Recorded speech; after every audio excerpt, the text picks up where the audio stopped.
हिमाचल प्रदेश के बागवानी मंत्री जगत सिंह नेगी ने प्रश्न वार्ता के दौरान जमीनी मामलों पर विस्तार से जानकारी दी। उन्होंने कहा कि सभी बागवानों को कृषि बागवानी और भूमि सुधार अधिनियम 2006 के तहत जमीन मिलनी चाहिए। मंत्री नेगी ने यह भी कहा कि सरकार किसानों और बागवानों के हितों की रक्षा के लिए प्रतिबद्ध है।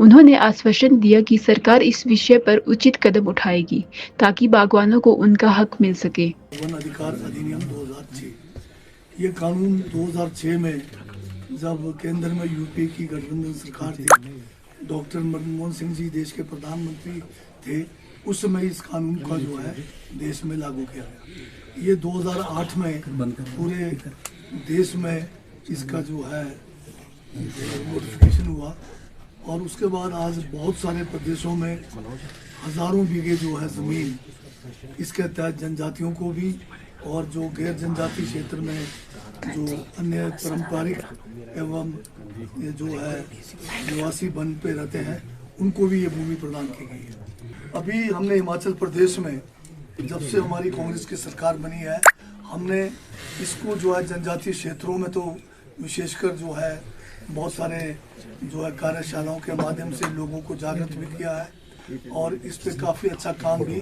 जनजातीय क्षेत्रों में हो रहा है। परंतु इसका लाभ जो है अन्य गैर जनजातीय क्षेत्रों में जिस तरह से होना चाहिए अभी तक उस ओर हम जो है कुछ कर नहीं पाए।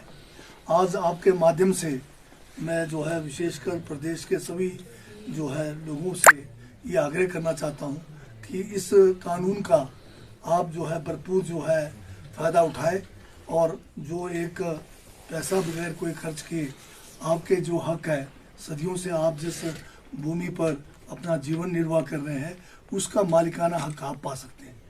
ये बहुत ही सरल कानून है। इसमें जो है जो क्लेम करने वाला है उसको सिर्फ एक 2 पेज का जो है एप्लीकेशन है जिसमें अपना नाम, पता, अपने पत्नी का नाम इसमें इसलिए है कि जब ये पात्र व्यक्ति को जब ये पट्टे दिए जाएंगे तो उसमें उनकी जो पत्नी है वो भी बराबर की हकदार होगी। और इसमें सिर्फ केवल जो है इस जाति जो है आप अनुसूचित जाति के हैं उसका प्रमाण पत्र लगाना है। अगर आप अनुसूचित जाति के नहीं है या जनजाति के नहीं है तो आपको जो है दूसरा प्रमाण पत्र जो है उस गांव में रहने का जो वोटर कार्ड है या आइडेंटिटी कार्ड है, कोई भी कार्ड लगा सकते हैं। और इसमें साक्ष्य जिस भूमि को आप क्लेम कर रहे हैं उस साक्ष्य के लिए केवल 2 गांव के बुजुर्गों का बयान चाहिए। ये तो बहुत सिंपल है। और जिस जगह का आप अपना हक जता रहे हैं उसका अगर आपके पास पटवारी से कोई राजस्व कागजात नहीं है तो आप उस राजस्व कागजात के बजाय एक नक्शा नजरी बनाकर, जैसे मान लो कि मैंने 100 जो है मीटर लंबा 20 मीटर चौड़ा कोई भूमि को क्लेम कर रहा हूँ तो सिर्फ उसका जो है लंबाई चौड़ाई लिख के एक नक्शा नजरी बना के देने का है। और उसके बाद जो है आप जो है इस दरखास्त को एक ग्राम सभा के द्वारा, पंचायत के ग्राम सभा के द्वारा एक फॉरेस्ट राइट्स कमेटी का गठन किया जाता है जिसमें अधिकतम 15 लोग हो सकते हैं और उसमें जो है 1/3 15 में से जो है चुनकर महिलाएं होनी चाहिए। और इसका फॉरेस्ट राइट्स कमेटी का एक अध्यक्ष होगा, एक सेक्रेटरी होगा, बाकी मेंबर्स होंगे। इस कमेटी का काम है कि जो भी उनके पास क्लेमेंट्स के जो भी केसेस आएंगे उन केसेस को ये जो है फिर मौके पे जाकर रिपोर्ट तैयार करके ग्राम सभा को प्रेषित करना है।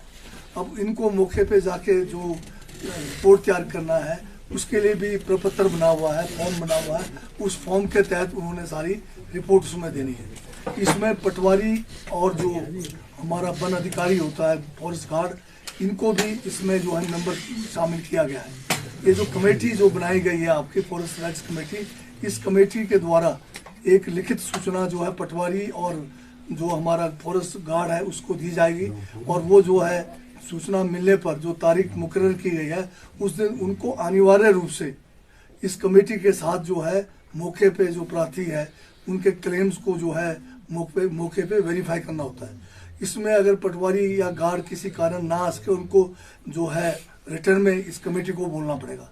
और अगर पटवारी कान को जो है सूचना देने के बावजूद बिना कारण अगर गैर हाजिर रहेंगे तो 1000 रुपये तक इनको फाइन करने का भी प्रावधान है।